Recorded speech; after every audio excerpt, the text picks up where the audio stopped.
Have you ever seen a piece of plastic laying pointlessly on the ground while enjoying the wonders of nature? Unfortunately, most people's answer to that question is yes. Whether it got there as a result of littering or because someone missed a recycling bin when tossing out the plastic and some animal thought it was food and carried it off into his territory. Belgian chemist and clever marketeer Leo Baekeland pioneered the first fully synthetic plastic in 1907.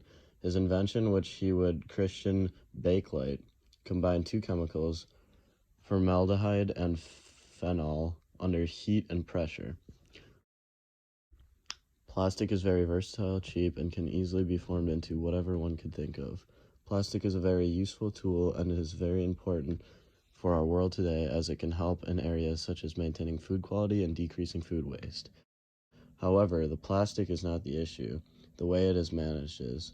The human population needs to take recycling more seriously so that less plastic ends up in the environment, therefore protecting the globe.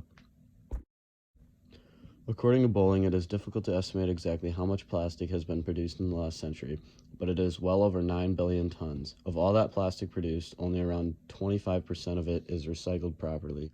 Where does the rest go? The environment, specifically the ocean.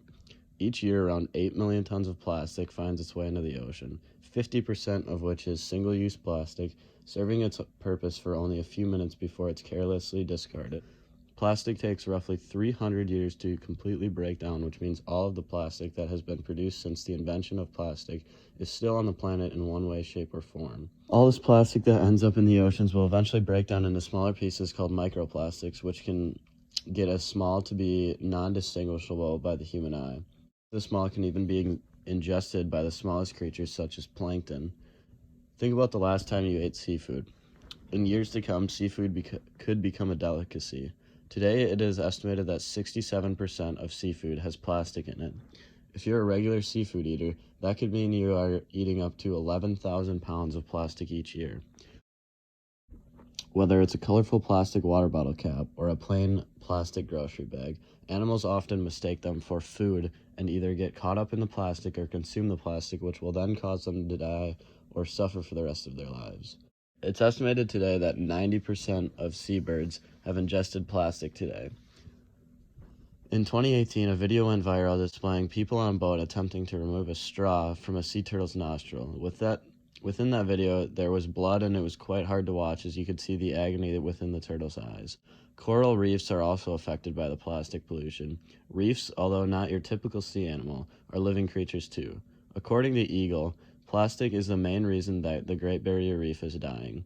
Most people think that it's going to take all nations agreeing on a law or a massive ban on plastic to solve this problem, but it's not. In fact, this problem can start to be solved by you. To fix the issue on an individual level, it could be as simple as signing up to have a recycling bin. Although once you do your part in recycling, it is out of your control to what happens to the plastic once it leaves your property. This is why the issue needs to be broken down at the roots. Have you ever gone to a restaurant and unwrapped the paper off a plastic straw and started drinking your beverage with it?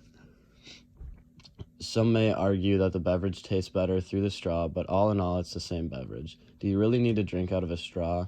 What if every time you went to the restaurant, you didn't ask for a straw or requested not to have a straw? This might seem like a very small-scale scenario that wouldn't fix the big problem at hand.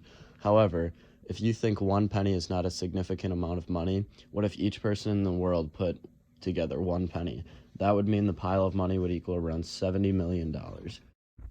Now that's a lot of money no matter who you are.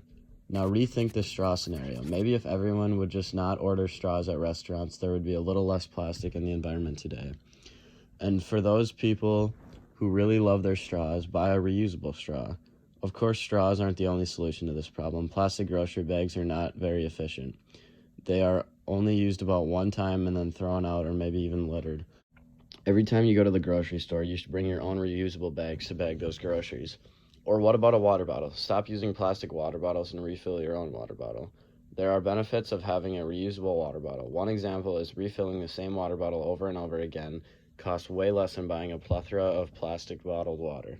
But the common benefit of all these basic solutions is that there will be less plastic making its way into the environment. To protect the environment today, the human population needs to manage plastic pollution in an effective way so that less plastic ends up in the environment. Plastic harms wildlife, which then directly and indirectly affects humans and the rest of the environment. From turtles to seabirds to coral reefs, these creatures die of plastic pollution. The good thing is, it doesn't take the most extravagant solution to start fighting the problem today. Just remember that if you want to keep eating seafood for the rest of your life, start thinking about your plastic decisions today.